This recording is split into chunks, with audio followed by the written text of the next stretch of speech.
सकता, लेकिन पानी के बिना घड़ा बन नहीं सकता। आगे क्या बताया? ज्ञान बांधा मन रहे, मन बिन ज्ञान न होए। ज्ञान से हम मन को बांध सकते हैं। यथार्थ में ज्ञान पोथियों का ज्ञान नहीं है, विवेक ज्ञान, जिसे सेल्फ नॉलेज भी कहते, जिसे आत्म ज्ञान भी कहते। तो जो आत्म ज्ञान है, विवेक ज्ञान है, उससे मन बांधा जा सकता। इसी के साथ मन बिन ज्ञान न होए, मन के बिना कोई ज्ञान हो भी नहीं सकता।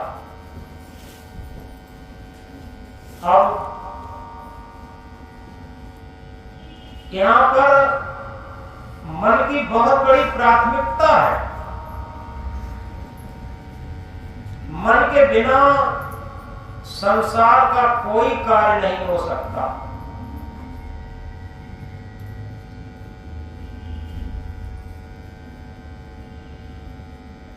यथार्थ में हमारा जीवन जब शुरू होता है, किसी का जीवन जब शुरू होता है, तो सबसे पहले सुंदर बिस्तर से लेकर, सुंदर खिलौनों से लेकर, सुंदर कपड़ों से लेकर पूरे जीवन, सुंदर भोजन, सुंदर कपड़े, सुंदर वाहन, सुंदर पति, सुंदर पत्नी, सुंदर बच्चा, सुंदर गहना, सारी चीजें सुंदर सुंदर चाहिए। लेकिन क्या विचार करके देखा कि हम मन को भी सुंदर बनाना चाहते, चेहरा भी सुंदर बनाना चाहते, सारी चीजें सुंदर बनाना चाहते। क्या हम मन को भी सुंदर बनाना चाहते? ये विचारणीय सब्जेक्ट है। बाहर की सुंदरता थोड़े दिन की है, थोड़े समय की है और बहुत क्षणिक है। लेकिन यदि हमने मन को सुंदर बनाना जान लिया और यदि मन को सुंदर बनाना शुरू कर दिया, तो हमारा जीवन ही सार्थक हो जाएगा।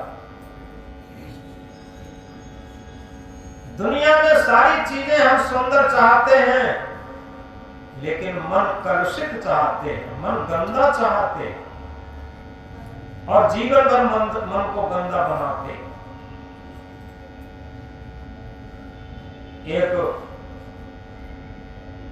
एक जगह 4 विद्यार्थी विद्यालय से पढ़कर आ रहे थे।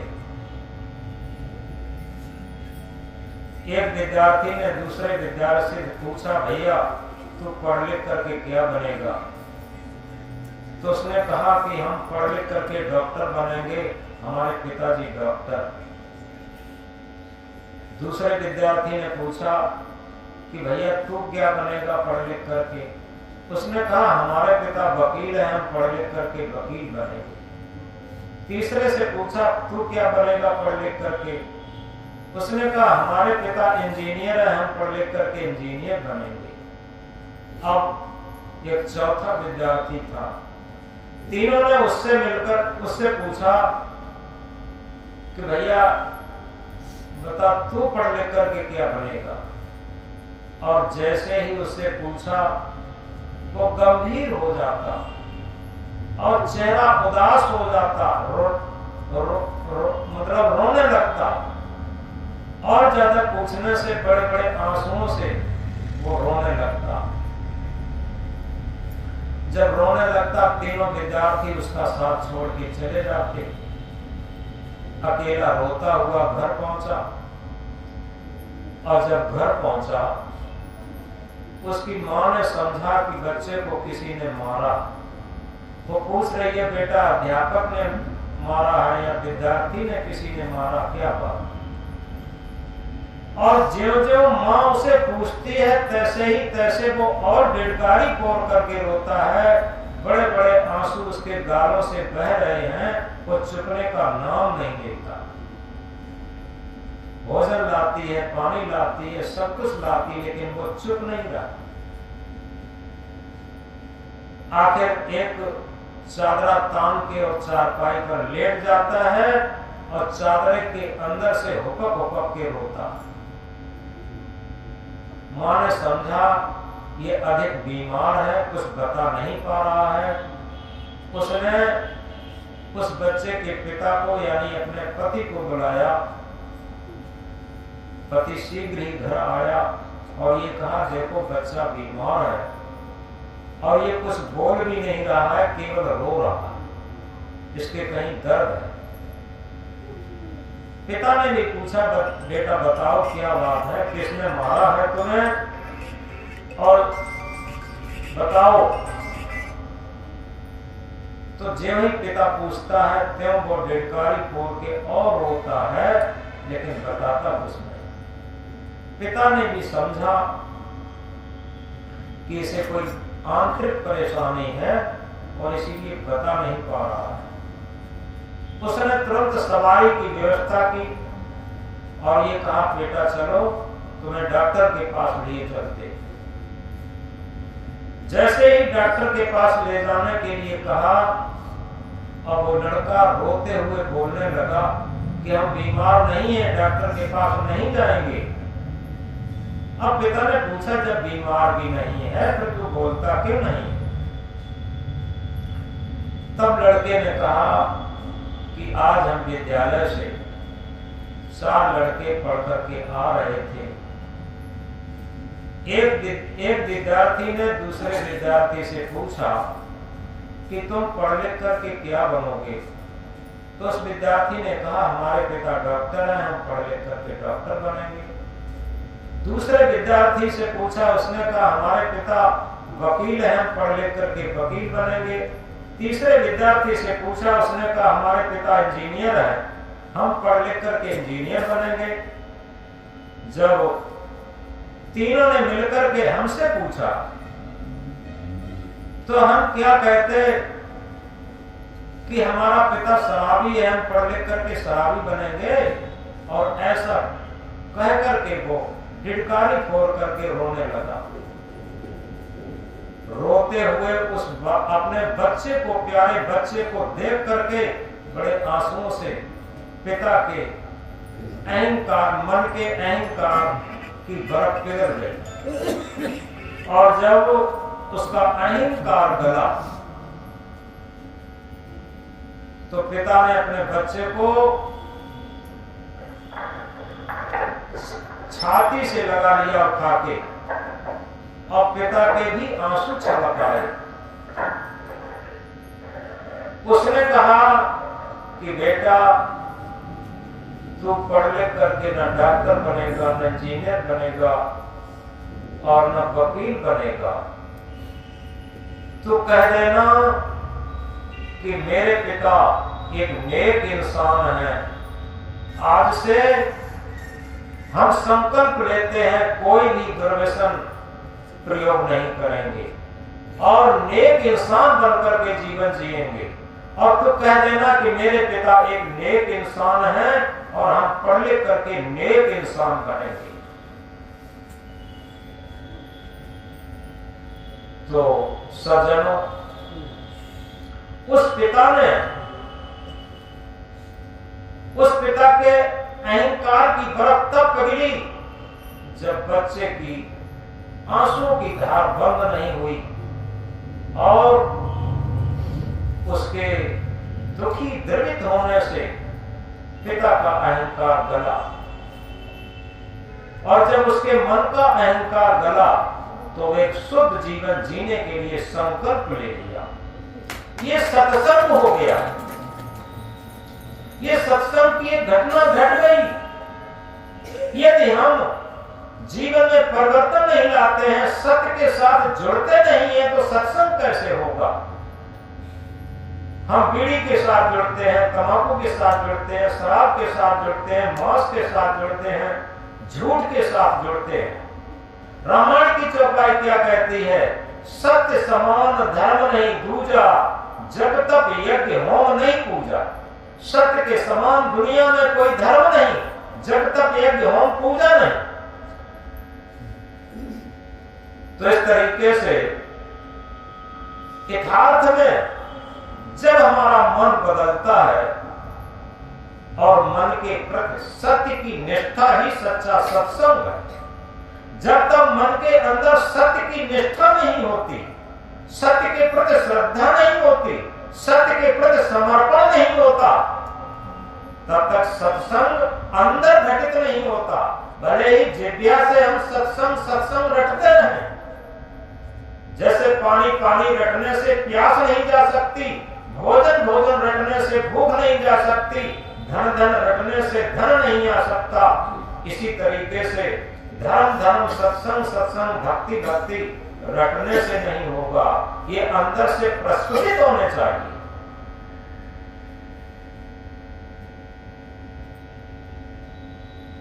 एक उदाहरण से समझेंगे। एक जगह जंगल में एक खजूर का पेड़ था और उस खजूर के पेड़ पर गया का घोंसला था। आप लोगों ने देखा होगा बबूल पर, खजूर पर ये गया घोंसला बनाते हैं। बहुत छोटी पक्षी होती है गया और बहुत अच्छा वो घोंसला बनाते हैं। उस पर घोंसला था। उसी रास्ते से एक हाथी रोज सरोवर में जल पीने जाता था। एक दिन क्या होता है, हाथी उसी खजूर के पेड़े से पहले उसने अपने शरीर को खुजलाया जिस पर गया का घोंसला था, और इसके बाद सूंड से उसने खजूर का पेड़ पकड़ करके खूब झकझोरा। गया के जो बच्चे थे, दो बच्चे थे, पट पट ऊपर से गिरे और वो मर गए। अब उन बच्चों की मां, जो माता पक्षी गया थी, वो चीखती है, रोती, उसे चैन नहीं पड़ता जिसके बच्चे उसकी आंखों के सामने मरे। उसने भोजन भी नहीं किया। इसके बाद नर पक्षी आया जंगल से चुन करके जब आता है तो स्थिति देखता है कि घोंसला सहित बच्चे मर चुके हैं और उन बच्चों की मां चीख रही है, दुख में पीड़ित है। उसने अपनी भाषा में पूछा आखिर क्या होगा, तब उसने सारी बात बताई।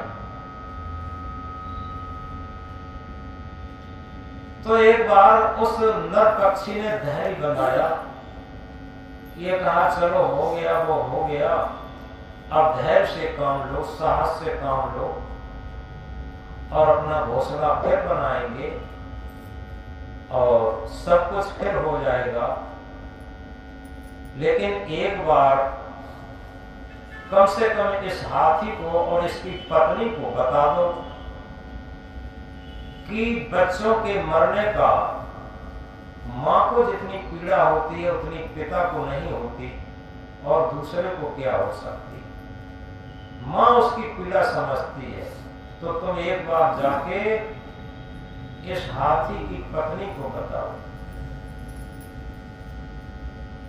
तो क्या होता है कि वो मादा पक्षी जहां हाथी और हथनी रहते थे, तो हाथी तो जंगल में चुनने गया था, हथनी वहां थी। तो उससे कहा कि देखो बहन, बच्चों की मां को बच्चों का दर्द ज्यादा होता है और महिला के दर्द को महिला भी ज्यादा समझती है, इसलिए आपसे एक निवेदन करने आए हैं और एक चेतावनी भी देने आए हैं। अब वो हथनी जागृत हो जाती है, छोटी सी चिड़िया क्या कह रही, तो उसने कहा क्या चेतावनी? कि चेतावनी निवेदन ये है कि देखो इस तरीके से हम लोग तो वैसे भी पशु हैं, बहुत वो पक्षी है बहुत छोटे, और मुश्किल से घोंसला बना करके अपने बच्चे परवरिश करते हैं, और तुम्हारे पतिदेव गए और खजूर को झकझोरा, हमारा घोंसला भी गिर पड़ा, हमारे दोनों बच्चे भी मर गए। अब कितनी पीड़ा होती होगी आप इसे समझते हैं। और हमारे पतिदेव ने कहा एक बार चेतावनी जरूर दे दो, और इसके बाद अगर वो नहीं संभलते हैं तब देखा जाएगा। तो हथनी को भी अहंकार आ गया, ये जरा सी चिड़िया और हमको और हमारे पतिदेव को कहती है कि जब नहीं मानेंगे तो देखा जाएगा, आखिर ये क्या कर लेगी। तो हथनी ने कहा जा देख लेना क्या कर लेगी तू। हमारे पतिदेव को ऐसा कहती जरा सी चिड़िया। अब चिड़िया चली गई उदास होकर, निराश होकर, आंसू बहाते हुए, क्या करे। तो उस नर पक्षी ने अपनी भाषा में पूछा क्या हुआ। तो उसने बताई सब स्थिति, हमने बड़े निवेदन के साथ बात किया। वो तो हथनी बहुत अहंकारी थी, उसने जरा भी मेरी बात नहीं सुनी और ये कहा जब देख लेना तू क्या करेगी।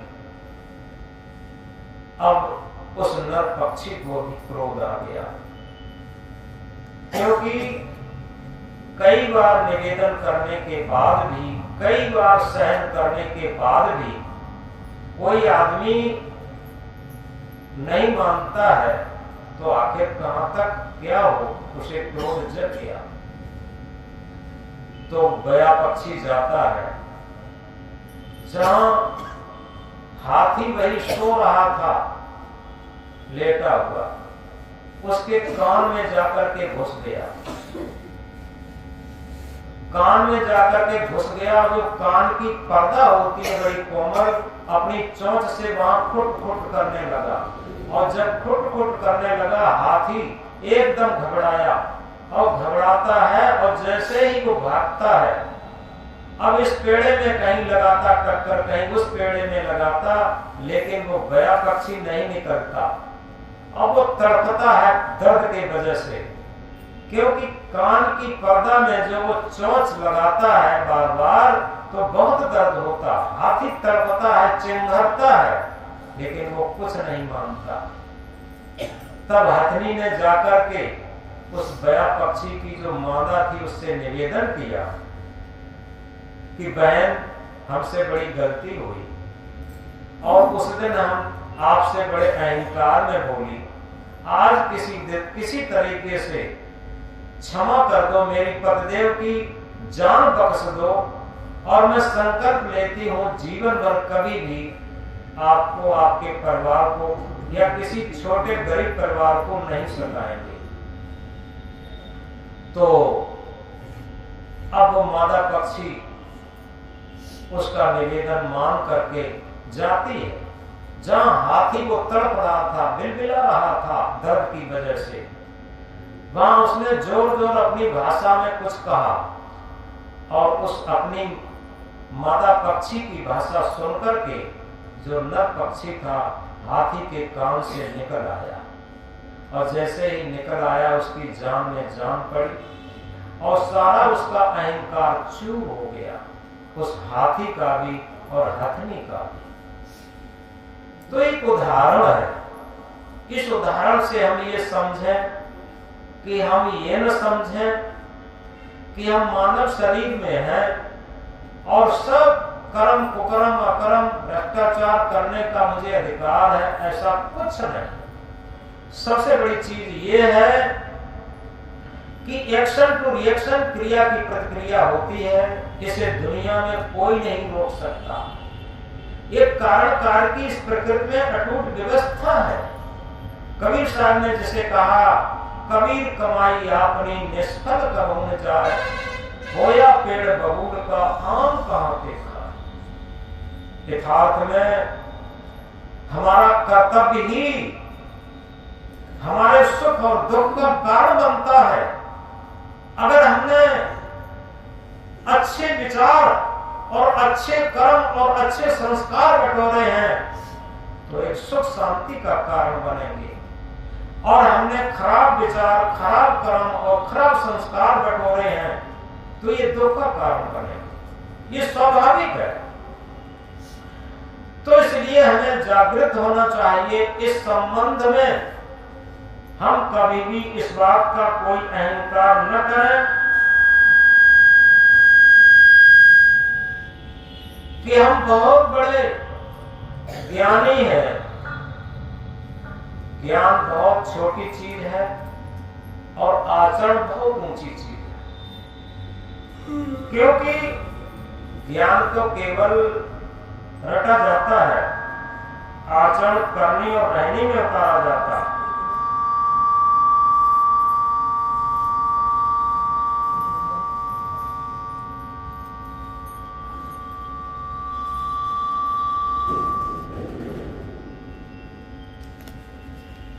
हम ये समझ नहीं पाते, कुछ ज्ञान की बातें याद करके रट करके अपने को ज्ञानी मान लेते। कबीर साहब इसे निग्लेक्ट करते। कबीर साहब कहते हैं, कबीर कमाई आपनी निष्फल कभू न जाए बोया। कबीर साहब कहते हैं, कहनता तो बहुत मिले गहनता मिला न कोई, सो कहनता पहचान दे जो न कहनता हो। यथार्थ में कहने वाले, लक्ष्यदार भाषण करने वाले, लक्ष्यदार गायक कलाकार ये बहुत मिल जाते हैं, लेकिन जो उन चीजों को धारण करता है, धारण करे तो धर्म है, नहीं तो थोथी बात। सूरज हो गए तो दिवस है, नहीं तो काली रात। हम जब तक सेवा भाव नहीं जानेंगे, दुनिया में सबसे बड़ा धर्म, सबसे बड़ी भक्ति, सबसे बड़ा भजन सेवा। सेवा भाव से भावित कर्म सच्ची पूजा होती। मानवता जग करके दानवता है होती। सेवा भाव से भावित होकर के जो भी कार्य किया जाएगा वो सब कार्य पूजा बन जाएंगे, और उसमें क्या होगा, अंदर से जो दानवता के संस्कार हैं वो सब खत्म हो जाएंगे और मानवता के संस्कार पुष्ट हो जाएंगे, उद्धृत हो जाएंगे। इसलिए ये कहा है, जहां सेवा वहां त्याग है, जहां त्याग वहां प्रेम, निर्मल अंतःकरण जहां वहां शांति सुख है। एक संत एक गांव में भिक्षा के लिए रोज जाया करते थे। एक दरवाजे पर खड़े होकर के भिक्षा मांगी तो अंदर से आवाज आई, संत महाराज थोड़ी देर आप प्रतीक्षा करिए, हम अभी एक देवी की पूजा कर रहे हैं और जैसे ही हमारी पूजा निवृत्त हुई और आपके लिए हम भोजन लाऊंगे। तो संत वहीं बैठ जाते हैं, दरवाजे पर थोड़ी प्रतीक्षा करते हैं। थोड़ी देर बाद वह घर मालकिन बड़ी साफ सुथराई से और थाली में भोजन लेकर के आई और महात्मा जी के कमंडल में परोसा। महात्मा जी ने जब भोजन ले लिया कमंडल में, इसके बाद पूछा कि आपको हम एक बात पूछना चाहते हैं कि आप किस देवी की पूजा कर रही थी। थोड़ा गहराई से समझे, सबके मन में एक बात आई होगी, आखिर सबसे बड़ी देवी कौन है और किसकी पूजा कर रही थी वो। तो उस महिला ने कहा कि महाराज जी, हम उस देवी की पूजा कर रही थी जिस देवी से हमारे सुहाग का जन्म हुआ। अब आप लोग समझ सकते हैं कि जो माताओं के सुहाग कहते हैं पति को, पति का जन्म कहां से होता है? सासू मां से। वो बूढ़ी सासू मां की सेवा कर रही थी, वह सबसे बड़ी देवी है। अगर वो देवी ना होती तो सुहाग कहां से आता? लोग समझते ही नहीं। तो उन संत ने जब ये बात सुनी तो उनका हृदय गदगद हो गया और ये कहा कि तुम देवी की पूजा कर रही, लेकिन तुम खुद देवी स्वरूपा, क्योंकि मानवता की पूजा ही मानवता को जागृत करती। देवी की पूजा ही देवत्व प्रकट करता। तो इसलिए चाहे वो नर के रूप में हो, चाहे नारी के रूप में हो, जो पात्र है, सेवा के योग्य है, उसकी सेवा करना ये सबसे बड़ी पूजा है, सबसे बड़ा सत्संग है, सबसे बड़ा धर्म। आज पात्र की सेवा कहां की जाती? सभी घरों के माता पिता वृद्ध, चाहे वो माता पिता के रूप में हो, चाहे सास ससुर के रूप में हो, किसी रूप में हो, उनकी सेवा नहीं होती, वो नेग्लेक्ट ही होते। जब ज्ञान बहुत कम था, पढ़े लिखे लोग बहुत कम थे, पूजा पाठ बहुत कम होता था, कथा भागवत सत्संग बहुत कम होते थे, तब लोग धार्मिक थे। हमारे विद्यार्थी जीवन में हम समझते थे घर में जो बड़े बूढ़े लोग थे उनका बहुत सम्मान होता था। और हमने एक बात देखी थी, परिवार कंबाइंड रहते थे, सब साझे अधिकतर लोग रहते थे। और जो माँ भोजन बनाती थी, सब्जी परोसते परोसते, क्योंकि बहुत लोगों को परोसना पड़ता था, कदाचित सब्जी खत्म हो गई तो वो चटनी बट के रोटी खा लेती थी, कभी शिकायत नहीं करती थी आज मुझे सब्जी नहीं मिली। तब धर्म था, भक्ति थी, सत्य का उद्घाटन था, सत्संग का प्रभाव था। लेकिन आज जितना ही मौखिक सत्संग ज्यादा हो गया, दो चीजें होती हैं, थ्योरिकल और प्रैक्टिकल। किसी चीज का थ्योरिकल ज्यादा बढ़ जाता है तो प्रैक्टिकल घट जाता है, और जब थ्योरिकल कम हो जाता तो प्रैक्टिकल बढ़ जाता। अपने आप ये नियम है। तो इस तरीके से सदगुरु कह रहे हैं, कुंभ है बांधा जल रहे, जल बिन कुंभ न होय, ज्ञान बांधा मन रहे, मन बिन ज्ञान न हो। एक हाथ में घड़े में पानी को बांध सकते, लेकिन पानी के बिना घड़ा बन नहीं सकता। और ज्ञान से मन को बांधा जा सकता, लेकिन मन के बिना ज्ञान हो भी नहीं सकता। आखिर सच बात यह है कि ज्ञान का जो स्रोत है वो गुरु होता, और हमारी अंतरात्मा हमारा सच्चा गुरु है। गुरु कहते हैं जो अंधकार से प्रकाश की तरफ, मरण धर्मा से जीवित धर्मा की तरफ लाए।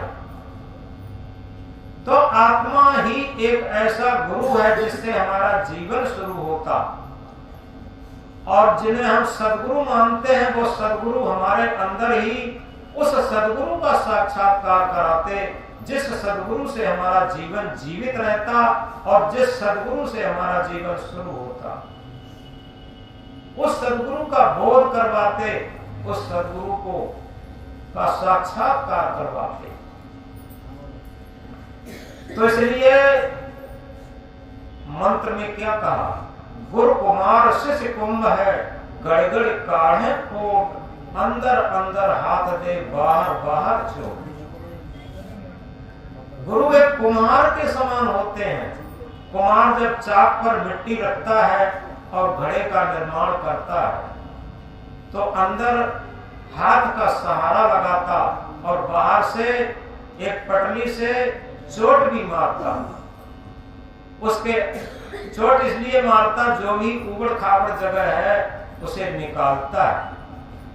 इसी तरीके से गुरु जब शिष्य को, भक्त को गढ़ते हैं तो अंदर आत्मिक सहारा देकर से ऊपर से शक्ति भी बरतते हैं, अनुशासन भी बरतते हैं और उस शक्ति अनुशासन के आचरण में ढाल करके तब वो अमृत रूपी ज्ञान उसे देते हैं। जब तक शिष्य उस अनुशासन की कसौटी में कसता नहीं है तब तक उसे अमृत बोध नहीं मिलता, जिस अमृत बोध से जीवन सार्थक होता। तो इसलिए सदगुरु की अनुशासन की बात को हम अंदर से सहर्ष स्वीकार करें। जो हमें सूत्र बताए हैं, जो हमें अनुशासन दिया है, जो हमारा जीवन निर्दोष बनाने के लिए कहा है। क्यों? एक महामंत्र में कहा है, तन की जाने मन की जाने, जाने चित्त की चोरी, और वह साहेब से का छिपो है जबकि हाथ में जीवन डोरी।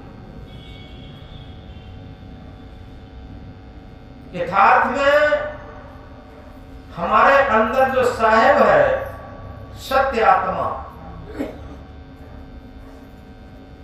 हम दुनिया से सारी पत्नी से छिपा सकता, पत्नी पति से छिपा सकती, गुरु शिष्य से छिपा सकता, शिष्य गुरु से छिपा सकता, पुत्र पिता से छिपा सकता, पिता पुत्र से छिपा सकता, लेकिन अपनी अंतरात्मा रूपी साहिब से हम क्या छिपा सकते बताओ?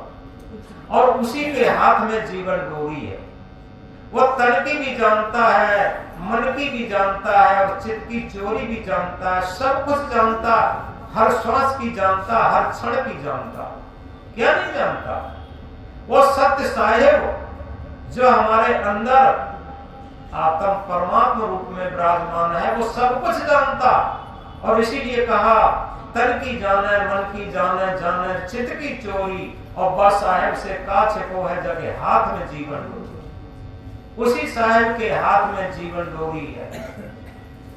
तो हमें समझना चाहिए कि अगर हम जीवन में कोई भी विकार करते हैं, कोई भी छल कपट करते हैं, देखो रामायण की चौपाई क्या कहती है, निर्मल मन सोई जन मोह पावा, मोह कपट छल छिद्र न भावा। जिसका मन निर्मल है वही आत्म स्वरूप, परमात्मा स्वरूप, राम स्वरूप को जान सकता है। और जहां पर छल कपट है वहां पर अपना भी जीवन बेकार जाता है और उसके साथी का भी जीवन बेकार होता। तो इसलिए इस महामंत्र को हम अपने जीवन का एक मेन फाउंडेशन बनाएं कि निर्मल मन सोई जन मोह पावा, मोह कपट छल छिद्र न भावा। चाहे वो पत्नी के रूप में हो, पिता पुत्र के रूप में हो, गुरु शिष्य के रूप में हो, सास बहू के रूप में, किसी रूप में हो, वहां छल कपट अगर है तो निश्चित है ये छल कपट जीवन को दुख दारिद्र के अलावा कुछ नहीं देता। जितनी भी संपत्तियां हैं, रामायण की एक चौपाई बहुत प्रसिद्ध है, जहां सुमति तहां संपत्ति नाना, जहां कुमत तहां विपत्ति निदाना।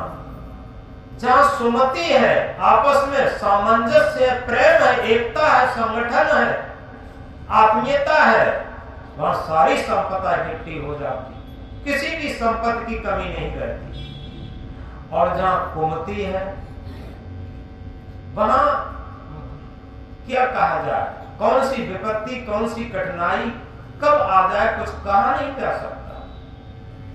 तो इसलिए नार पुरुष दो एक मत होई, तिनको धर्म डिगे ना कोई। नार और पुरुष दोनों एक मत होकर के और आत्मा के पथ पर, भक्ति के पथ पर, धर्म के पथ पर अगर चलते हैं तो वास्तव में गृहस्थ जीवन भी एक महान आश्रम होगा। क्योंकि उसी आश्रम से जितने भी भक्त निकले हैं, जितने भी महापुरुष हैं निकले हैं, जितने भी देशभक्त निकले हैं, जितने भी वैज्ञानिक हैं सब निकले हैं, जितने भी महान से महान देश के नायक निकले हैं, कहां से निकले? उस मां की कोख से ही निकले, गृहस्थी आश्रम से ही निकल के आए। तो गृहस्थ आश्रम को कोई छोटा न माने, बहुत बड़ा है, लेकिन बड़ा तब है जब बड़े आचरण भी हो। बड़े आचरण के साथ अगर गृहस्थ जीवन है तो वहां से ध्रुव, प्रहलाद, मीरा, सबरी, राम, भरत, कृष्ण जैसे महापुरुष, महाभक्त भी निकल सकते, महावैज्ञानिक भी निकल सकते, महादेशभक्त भी निकल सकते।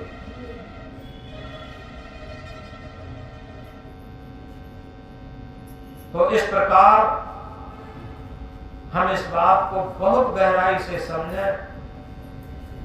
रामायण की चौपाई में क्या कहा? मत कीरत गति भूत भलाई, जब जही जतन जौन विधि पाई, सो जानब सतसंग प्रभाव, लोको वेद न आन उपाव। मत कहते हैं शुद्ध मत, शुद्ध बुद्धि। कीरत कहते हैं शुद्ध यश। भूत भलाई यानी अपना कल्याण, अपनी सच्ची भलाई जब जिसने जहां विद जैसे पाई, सो जानब सतसंग प्रभाव, लोको वेद न आन उपाव। सो जानो, उसे कहीं न कहीं प्रत्यक्ष रूप में सत्संग का प्रभाव है उसके ऊपर, और तभी वो भौतिक उन्नत भी कर रहा है और आध्यात्मिक उन्नत भी कर रहा है। धर्म भक्ति की भी उन्नत हो रही है और भौतिक क्षेत्र की भी उन्नत हो रही है। इन सब बातों को समझते हुए हम एक सूत्र को समझेंगे, क्योंकि जीवन जौवन राजमद अविचल रहे न कोय, जो दिन जाए सत्संग में जीवन का फल सो।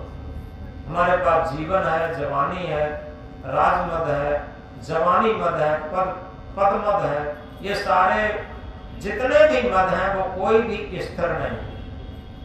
हमारे जीवन का जो क्षण, जो श्वास सत्य के साथ, सत्य आत्मा के साथ निकल जाए, वो हमारे जीवन की क्षण और जीवन की श्वासें सार्थक है।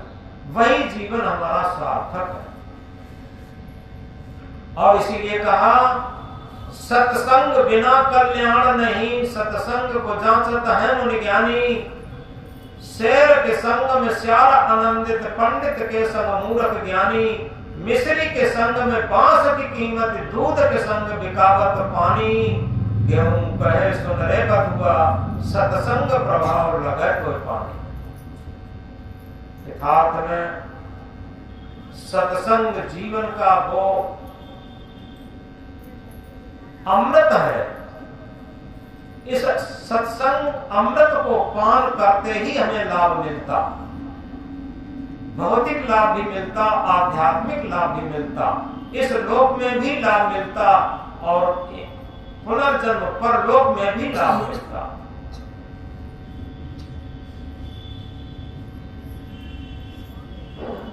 तो सत्संग, हमारा जीवन भी सत्संग के रूप में रहता है। हमने कई बार बताया, सत्संग यानी सत्य का संग। ये शरीर अगर सत्य आत्मा का संग न किया होता तो ये जीवन ही नहीं होता। पूरा जीवन सत्य के संग से चल रहा है और फिर भी हम सत्य के संग का मूल्य नहीं देते। हम सबको मूल्य बना देंगे, लेकिन क्या कभी विचार करके देखा हम अपनी आत्मा की आवाज को भी सुनते? क्या अपनी आत्मा की आवाज को भी मानते? हम किसी शास्त्र की बात न माने, किसी संत गुरु की बात न माने, लेकिन आत्मा की अगर बात को मान के चलते हैं तो माता पिता की भी बात मानेंगे, संत गुरु की भी बात मानेंगे, शास्त्रों की भी बात मानेंगे। केवल आत्मा की आवाज को मानने से ही सबकी आवाज, सबकी बात मानी जाएगी। एक छोटी सी पद को कहकर के बात बंद करेंगे। मिलना हो तो हिल मिल लीजिए, यही दम का मेला है। दीपक है तो घट उजियारा, ज्ञान गुरु मन चेला है। यथार्थ में हम प्रेम से हिलमिल करके रहें, गृहस्थी में है, भक्ति में है, जहां भी है, सबसे पहले आत्मीयता से मिलना सीखें, क्योंकि 2 दिन का मेला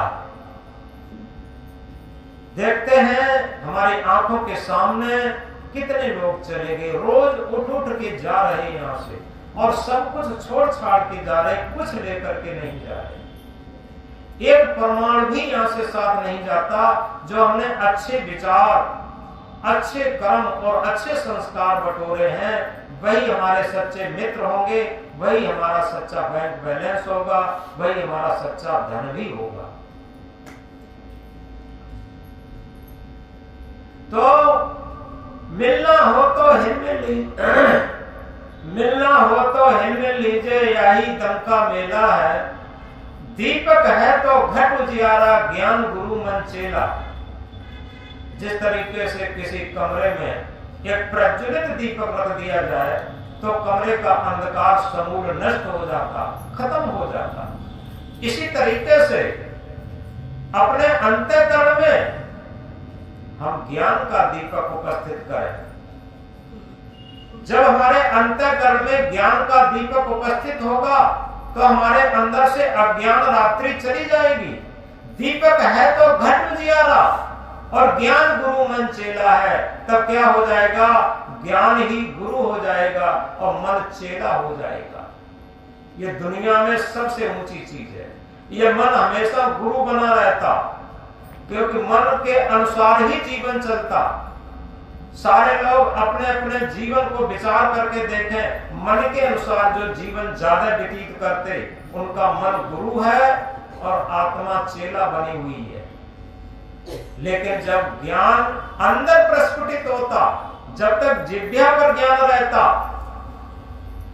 तब तक मन गुरु रहता, और वही ज्ञान जब अपने अंतःकरण में प्रकाशित होने लगता, अपने मन में प्रकाशित होने लगता, तो क्या होता?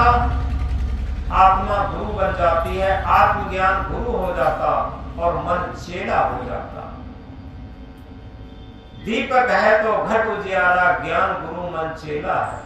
या कि समझ परे सोई मानुष नहीं माटी का ढेला। इतनी समझ जिसके अंदर आ गई, उसके अंदर सत्संग प्रस्फुटित होने लगा, उसके अंदर धर्म प्रस्फुटित होने लगा, उसके अंदर भक्ति प्रस्फुटित होने लगी, उसके अंदर आत्मवाज बुलंद हो गई। या कि समझ परे सोई मानुष नहीं माटी का ढेला है। इतनी समझ जिसे नहीं पड़ी वो तो मट्टी का ढेला समझो, कब फूट जाए कब क्या हो, कुछ नहीं। आगे क्या कहा? बौरा गांव अनोखी बस्ती, कोई हंसता कोई रोता। ये परिवार, ये समाज, ये पूरा संसार, ये पागलों का गांव। पागलों का गांव कैसा? कोई हंसता कोई रोता। बौरा गांव अनोखी बस्ती, कोई हंसता कोई रोता है। इस जग की ये बात निराली, सुख महंगा दुख सस्ता। इस जग की ये बात निराली, सुख महंगा और दुख सस्ता। सुख इतना महंगा है, इतना महंगा है, शायद ही सोना चांदी कोनूर हीरा भी इतना महंगा नहीं होगा। क्योंकि ये बहुत बेशकीमती जीवन पूरा लगा देते हैं। किसके लिए? सुख के लिए, सुख खरीदने के लिए, सुख प्राप्त करने के लिए। लेकिन किसी बूढ़े व्यक्ति को पूछो, भैया तुमने कितना सुख इकट्ठा किया, तुमको सुख कितना मिला? वो कहेगा सुख कहाँ इकट्ठा किया? अरे सुख के लिए दौड़ते जरूर रहे, लेकिन सुख के बदले में दुख ही तो मिला। पूरे जीवन दुख ही तो मिला, सुख कहाँ मिला? सुख के लिए बिछौना तो बिछाते रहे, सुख के लिए इंतजार तो करते रहे, ऐसा कर ले तो सुख मिल जाएगा। पूरे जीवन सुख के लिए ही सब कुछ किया, लेकिन वही सुख दुख में परिवर्तित हो जाता। इसे दुनिया में कोई नहीं रोक सकता। ये संसार का नियम है, सारे सुख दुख में परिवर्तित होते। इस जग की ये बात निराली, सुख महंगा दुख सस्ता। पूरा जीवन लगा देते हैं सुख के लिए, लेकिन सुख नहीं मिलता, और दुख कोई नहीं चाहता। पूरे जीवन दुख दुख दुख दुख रहता है, दुख उपस्थित रहता, और सुख गूगल का फूल रहता, सुख मिलता ही नहीं। सुख के लिए रात दिन दौड़े, लेकिन सुख मिला नहीं, और दुख हमारे पल्ले में रह जाता। तो इस जग की ये बात निराली, सुख महंगा दुख सस्ता। आगे क्या बताया? संत गुरु की बात न माने, पाप में बरसता है। बहुत महत्वपूर्ण बात। माता पिता बड़े बुजुर्ग संत गुरु की बात नहीं मानते। क्यों? मन की गुलामी में चलते। मन उनका गुरु बना हुआ है, और मन की गुलामी में चलते, और मन की गुलामी में चल करके अपने जीवन को बहुत गौरवान्वित मानते। संत गुरु की बात माने, पाप में बरसता है। चारों दिश में कीचड़ पानी, जो आया सोई फंसता। चारों दिश क्या है? चतुष्टय अंतःकरण, चित्त मन बुद्धि अहंकार। चतुष्टय अंतर में कुवासनाओं का कीचड़ पानी हो गया है, नरक ही नरक बह रहा है अंदर, कुछ नहीं। चारों दिश में कीचड़ पानी, जो आया सोई फंसता है। जिसने जन्म लिया वो इसी कीचड़ में फंसता चला जा रहा। संत गुरु की बात न माने, पाप में बरसता है। चारों दिश में कीचड़ पानी, जो आया सोई फंसता है। अमरापुर से आया बंदे, अमरापुर को जाना है। कहे कबीर सुनो भाई साधो, ऐसी लगन लगाना। अमरापुर क्या है? हम रोज बताते हैं, अहम शुद्ध चेतन ज्ञान स्वरूपम, अजर हम अमर हम अखंडम अनुपम। अजर अमर अखंड और सत्यम शिवम सुंदरम स्वरूप ही हमारा आत्म स्वरूप है। सत्य भी है, सुंदर भी है। दुनिया में कोई चीज सुंदर नहीं है, सारी चीज असुंदर हो जाती। ये जवानी जब तक रहती है, किशोरावस्था जब तक रहती है, शरीर सुंदर मालूम पड़ता है। जहां जवानी ढली, यही सुंदर शरीर अनस्वार्था लगने लगता। कोई पास नहीं बैठने देता, और न कोई पास बैठने देता। परिवार के ही लोग साथ छोड़ने लगते, दूर दूर हटने लगते। जब तक किशोरावस्था रहती है, जवानी रहती है, सब लोग पास पास बिठाते, पास बैठना चाहते, पास बुलाना चाहते। और जहां बुढ़ापा आया, दूर दूर सब करने लगते। तो इस तरीके से जो हमारा सत्यम शिवम सुंदरम स्वरूप है, आत्म स्वरूप, उस स्वरूप को तो हमने जीवन में उद्घाटित नहीं किया, उसका सदुपयोग नहीं किया, उसकी बात नहीं मानी, उसका चिंतन नहीं किया, उसका मनन नहीं किया, उसका अनुसंधान नहीं किया, उसकी स्थिति नहीं बनाई, उसका साक्षात्कार नहीं किया। केवल मन की गुलामी में बहते रहे। इसलिए सदगुरु जगाते हैं, अरे भाई तू तो अजर अमर अखंड अविनाशी है, अमरापुरवासी है, और उसी स्थिति में तुझे पहुंचना था। उस स्थिति को समझना था, उस स्थिति में तुझे पहुंचना था। कहे कबीर सुनो भाई साधो, सभी लोग साधो हैं। ये बात को समझ करके इसे साधो, इस पर चलो, इसका आचरण करो, और अमरपुर की स्थिति बनाओ, अजर अमर अखंड अविनाशी की स्थिति बनाओ। तो ये सच्चा सत्संग होगा, सच्ची भक्ति होगी, और सच्चा ज्ञान भी होगा, और सच्चा शांत जीवन होगा। तो हमने शुरू में एक बात बहुत महत्वपूर्ण कही थी, कुंभ है बांधा जल रहे, जल बिन कुंभ न होए। ज्ञान है बांधा मन रहे, मन बिन ज्ञान न होए। जीवन में हमारे मन का बहुत बड़ा मूल्य है, लेकिन उस मन को हम सुंदर मन नहीं बनाते। जीवन में हम कपड़े सुंदर पहनेंगे, गहने सुंदर पहनेंगे, भोजन सुंदर करेंगे, महल मकान सुंदर बनाएंगे, घोड़ा गाड़ी वाहन सुंदर करेंगे, सारी चीजें सुंदर करेंगे, रोज रोज चेहरा सुंदर बनाएंगे। क्या हम मन को सुंदर बनाने के लिए कोई टाइम निकालते हैं, कुछ समय निकालते हैं, या सुंदर मन को करने की जरूरत भी समझते हैं? हम एक लाइन दोहराते हैं, अब वो लाइन आप एक महामंत्र समझिए, उस लाइन को दोहराते हुए हम अपने मन को सुंदर बना सकते हैं। ये मन मंदिर सुंदर है, प्रभु इसके अंदर है। ये मन मंदिर सुंदर है, प्रभु इसके अंदर है। ये मन मंदिर सुंदर है, सद्गुरु इसके अंदर है। ये मन मंदिर सुंदर है, सद्गुरु इसके अंदर है। ये मन मंदिर सुंदर है, सत्संग इसके अंदर है। ये मन मंदिर सुंदर है, ये मन मंदिर सुंदर है, भक्ति इसके अंदर है। ये मन मंदिर सुंदर है, भक्ति इसके अंदर है। ये मन मंदिर सुंदर है, तीर्थ इसके अंदर है। ये मन मंदिर सुंदर है, तीर्थ इसके अंदर है। ये मन मंदिर सुंदर है, परमात्मा इसके अंदर है। ये मन मंदिर सुंदर है, परमात्मा इसके अंदर है। ये मन मंदिर सुंदर है, प्रभु इसके अंदर है। ये मन मंदिर सुंदर है, प्रभु इसके अंदर है। हम दुनिया में कुछ सुंदर न बना पाए कोई बात नहीं, लेकिन मन को सुंदर बनाना जान लें तो हमारा जीवन सुंदर हो जाएगा।